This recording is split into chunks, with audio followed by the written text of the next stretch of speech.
Assalamualaikum warahmatullahi wabarakatuh. Perkenalkan, nama saya Resa Herdiani Rifin, NIM C1B020004 dari kelas R003 Manajemen. Di sini saya akan menjelaskan materi mengenai peran dan fungsi manajemen keuangan. Sebelum masuk ke intinya, di sini saya akan menjelaskan terlebih dahulu definisi dari manajemen keuangan. Manajemen keuangan adalah kegiatan perencanaan, pengelolaan, penyimpanan, serta pengendalian dana dan aset yang dimiliki suatu perusahaan.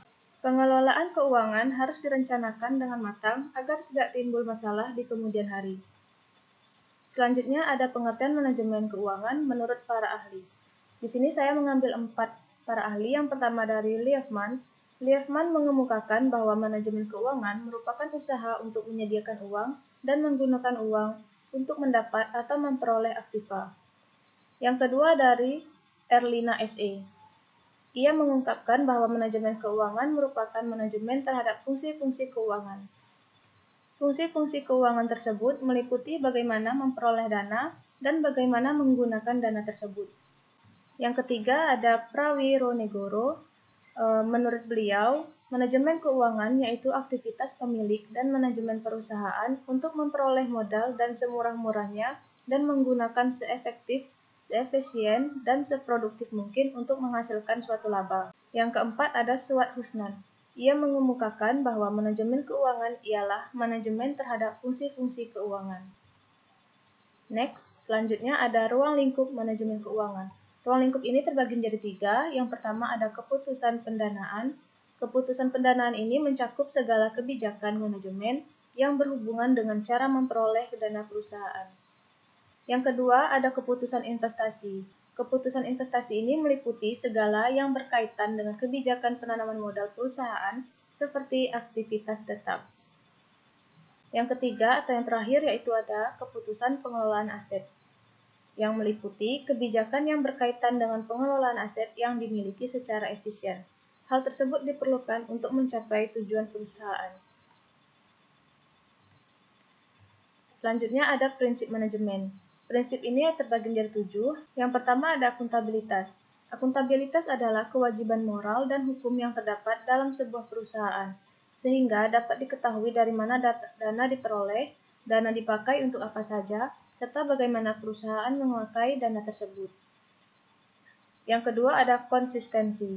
Sistem keuangan perusahaan harus dilakukan secara konsisten. Bukan berarti perusahaan tidak boleh mengganti sistem yang sudah berjalan, tetapi dengan adanya pergantian tersebut menandakan adanya penggunaan dana yang tidak stabil. Yang ketiga ada kelangsungan hidup. Manajer keuangan harus bisa merencanakan keuangan agar perusahaan bisa terus berjalan dan hidup. Next, yang keempat ada transparansi. Perusahaan harus transparansi dan terbuka terhadap keuangan perusahaan. Keuangan yang akurat, lengkap, dan rapi dapat diakses dengan mudah oleh setiap manajer yang berkepentingan. Lalu yang kelima ada standar akuntansi. Sistem akuntansi yang berlaku di setiap perusahaan haruslah sama, yang berarti semua akuntan di seluruh dunia dapat paham dan mengerti tentang sistem akuntansi yang sama. Yang keenam ada integritas. Integritas ini merupakan laporan dan catatan keuangan, harus dijaga integritasnya dengan baik. Laporan keuangan harus dibuat selengkap dan seakurat mungkin. Yang terakhir ada pengelolaan. Perusahaan harus bisa mengelola keuangan perusahaan dengan tepat. Tujuan manajemen keuangan ada 9. Yang pertama ada menjaga arus kas, lalu memaksimalkan keuangan perusahaan. Yang ketiga mempersiapkan struktur modal. Yang keempat memaksimalkan keuntungan. 5. Meningkatkan efisiensi. Keenam mengoptimalkan kekayaan perusahaan. 7. Mengurangi resiko operasional. Yang 8. Memastikan kelangsungan kehidupan perusahaan. Dan yang terakhir mengurangi biaya modal. Next, selanjutnya, di sini saya akan menjelaskan tentang fungsi manajemen keuangan. Fungsi ini terbagi menjadi 5. Yang pertama ada planning, yaitu merencanakan keuangan dalam sebuah perusahaan. Perencanaan tersebut meliputi mengatur uang kas, menghitung rugi laba, dan merencanakan arus kas. Yang kedua ada budgeting. Budgeting ini merupakan kegiatan mengalokasikan dana untuk semua keperluan perusahaan. Alokasi ini harus dilakukan seminimal mungkin dan memaksimalkan anggaran yang ada. Yang ketiga ada controlling. Controlling ini bertugas untuk pengontrolan atau evaluasi terhadap keuangan yang sedang berjalan. Lalu yang keempat ada auditing. Auditing ini merupakan proses pemeriksa keuangan. Pemeriksaan keuangan perusahaan sesuai kaidah akuntansi akan menghindari terjadinya penyelewengan dan penyimpangan dana perusahaan. Lalu yang terakhir ada reporting. Reporting adalah melaporkan keuangan. Melaporkan keuangan perusahaan ini harus dilaksanakan secara terbuka dan transparan di semua kalangan perusahaan. Next, setelah fungsi ada peran manajemen keuangan. Peran ini terbagi menjadi 5. Bisa dilihat di sini, yaitu ada peran mendapatkan dana, peran menggunakan dana, arus kas perusahaan, efisiensi pengeluaran, dan yang terakhir perencanaan pajak. Nah, di sini saya akan menjelaskan peran-peran apa saja yang dilakukan oleh manajer keuangan. Yang pertama, yaitu mendapatkan dana perusahaan. Kegiatan operasional maupun kegiatan investasi perusahaan pasti membutuhkan dana yang tidak sedikit. Tanpa ada dana, maka perusahaan tidak bisa beraktivitas. Nah, disinilah peranan manajemen keuangan dibutuhkan untuk menyiapkan segala kebutuhan pendanaan perusahaan. Yang kedua ada menggunakan dana.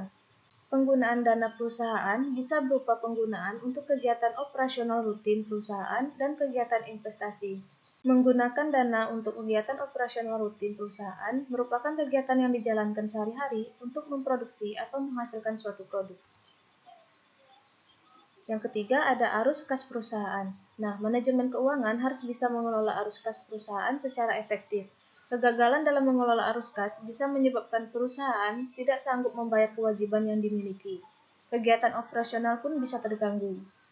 Nah, oleh karena itu, manajemen keuangan ini harus bisa mengelola seefektif mungkin. Yang keempat ada efisiensi pengeluaran. Peran manajemen keuangan ini salah satunya adalah memastikan pengeluaran-pengeluaran dari kegiatan perusahaan bisa ditekan serendah mungkin. Lalu yang terakhir ada perencanaan pajak. Peran manajemen keuangan dalam perencanaan pajak perusahaan ini memastikan perusahaan memiliki kas yang mencukupi untuk melunasi estimasi pajak yang jatuh tempo. Kesimpulan dari materi kali ini adalah keuangan merupakan segala kegiatan perusahaan yang berhubungan dengan cara memperoleh, menggunakan, serta mengelola keuangan perusahaan untuk mencapai tujuan utama perusahaan. Keuangan merupakan salah satu fondasi yang kuat untuk pertumbuhan dan perkembangan perusahaan. Keuangan juga dapat dikatakan sebagai hal yang paling riskan dalam suatu perusahaan. Oleh karena itu, keuangan harus dikelola dengan baik oleh seorang manajer keuangan. Baiklah, sekian dari saya. Lebih dan kurangnya saya mohon maaf. Saya akhiri. Wabillahi taufik wal hidayah. Wassalamualaikum warahmatullahi wabarakatuh.